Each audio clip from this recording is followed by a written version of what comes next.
আপোনাৰ ৱাটাৰৰ যোনটো বেলুন হয়, পানীৰ যোনটো আমি বেলুন ভিতৰত আমি ৰংটো ভৰাই দিওঁ, চিষ্ট সেইটোৱে হয়। আপোনাৰ পানী দি ভৰি থকা এটা বেলুন এটা। চিষ্ট বিলাক আপোনাৰ মেইনলি আমি ওভেৰিয়ান চিষ্ট হিচাপতে কওঁ।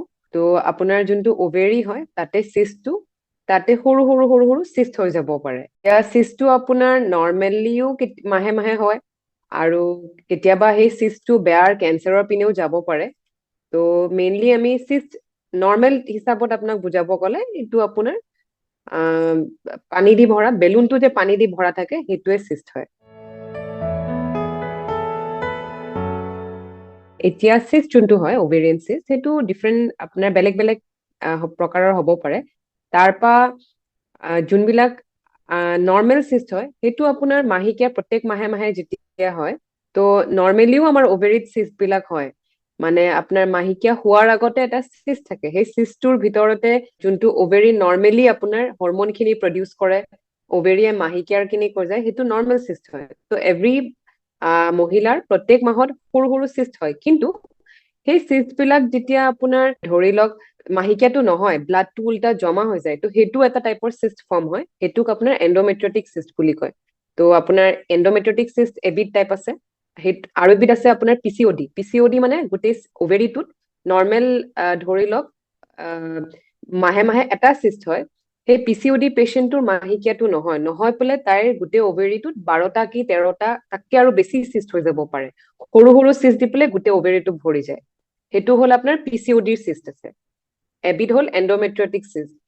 আৰু এটা চিষ্ট বাকীখিনি যোনখিনি আপোনাৰ সেইখিনি আপোনাৰ ধৰি লওক মই যেনেকে কেঞ্চাৰত আপোনাক হয় জেনেটিক কজ হ'ব পাৰে, তো সেনেকে বেলেগ আৰু বেনাইন চিষ্ট আছে, মেলিগনেণ্ট মানে কেঞ্চাৰৰ পিনৰ চিষ্ট আছে। চ' চিষ্টৰো ডিফাৰেণ্ট ডিফাৰেণ্ট টাইপ আছে, প্ৰত্যেকটা চিষ্টৰে বেলেগ বেলেগ কাৰণত হয়।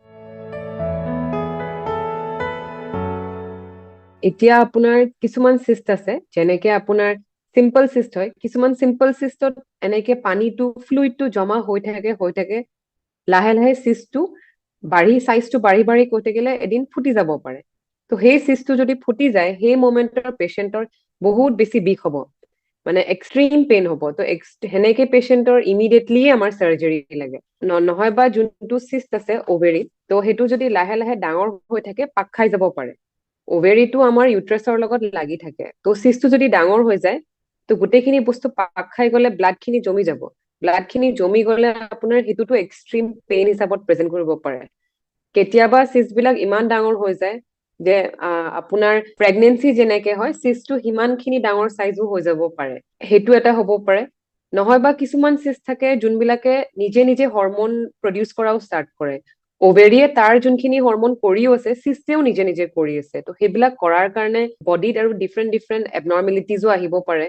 যেনেকে মহিলা এটাৰ যদি এটা চিষ্টে ধৰি লওক টেষ্টষ্ট্ৰন বেছিকে প্ৰডিউচ কৰি আছে, তেতিয়া তাইৰ মুখত চুলি আহি যাব পাৰে বহুত বেছি। তো ডিফাৰেণ্ট ডিফাৰেণ্ট চিষ্টে ডিফাৰেণ্ট ডিফাৰেণ্ট মানে টাইপৰ প্ৰেজেন্টেচন কৰে। এতিয়া যোনখিনি মই আপোনাক কলো মানে চিষ্ট কিছুমানে যদি খুব বেছি পেইন আহে, তেতিয়া ইমিডিয়েটলি পেচেণ্টটোৰ আমি ছ'ন'গ্ৰাফি কৰো।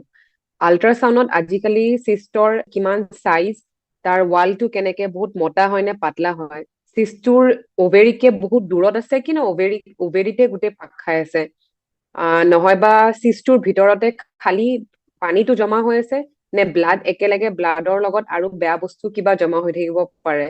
চ' ছ'ন'গ্ৰাফিটো ফাৰ্ষ্ট ফাইণ্ডিং হয়, আমি ছ'ন'গ্ৰাফিটো কৰো। ছেকেণ্ডলি আমি প্ৰত্যেকটা চিষ্টৰে ধৰি লওক কিছুমান টিউমাৰ মাৰ্কাৰ বুলি কয়, তাৰপৰা 3টা মেইন টিউমাৰ মাৰ্কাৰ আপোনাৰ আছে। CA-125 এটা, সেইটো মানে কেঞ্চাৰ এন্টিজেন 125। সেইটো যোনবিলাক আপোনাৰ কেঞ্চাৰৰ পিনৰ চিষ্ট বিলাক থাকে, চিষ্ট যোনবিলাক কেঞ্চাৰৰ পিনে গৈ আছে সেইবিলাকত বহুত বেছি থাকে সেইটো CA-125। তাৰ বাহিৰে CEE আছে, CEA আৰু CA-19-9। চ' এই 3টা টিউমাৰ মাৰ্কাৰো কৰা হয় তাৰ লগতে। তো আমি দুটা বস্তু পেচেণ্টৰ নিজে যোনখিনি আমি ফিজিকেলি এক্সামিন কৰো পেচেণ্টটোৰ সেইখিনি, তাৰ বাহিৰে তাইৰ টিউমাৰ মাৰ্কাৰ আৰু ছ'ন'গ্ৰাফি, 3টা বস্তু একেলগে মিলাই পেলাই আমি ডায়েগনচিছটো কৰা হয়। ওভেৰিয়ানৰ মানে মেইনলি পিচিঅডিৰ যোনখিনি চিষ্ট হয়, সেইটো আমি যেতিয়া পেচেণ্টটোৰ পিচিঅডি ৰিলেটেড ট্ৰিটমেণ্ট কৰো, ধৰি লওক তাইক ওজন কমাব দিওঁ নহয় বা পিচিঅডিৰ যোনখিনি মেডিকেশ্যন তাইক ল'ব দিওঁ সেইখিনি তাই যেতিয়া কৰে তো সেইটো কৰি থাকিলে চিষ্টটো নিজে নিজে কমি যায়। নেক্সট যোনটো আপোনাৰ এণ্ডোমেট্ৰিয়টিক চিষ্ট বুলি মই ক'লো, সেইটো চিষ্টটো খুব বেছি পেইনফুল হয়। পেচেণ্টটোৰ প্ৰত্যেক মাহে মাহে মেন্স খিনিও বহুত পেইনফুল হ'ব। তো সেই পেচেণ্টৰ চিষ্ট বিলাকৰ জেনেৰেলি আমি লেপ্ৰস্কপিকেলি মানে আপোনাৰ কেমেৰা ভৰাই পেলাই পিন হোল টাইপ পেলাই অপাৰেশ্যনৰ পিনেও যাওঁ।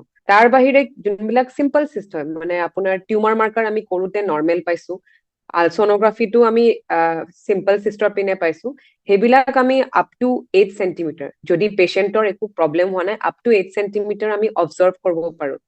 সেই চিম্পল চিষ্ট বিলাক মানে এভৰি 3 মান্থছত যদি আমি অবজাৰ্ভ কৰো, আকৌ ৰিপিট ছনোগ্ৰাফি কৰো, নিজে নিজে সেইবিলাক কমি যায়।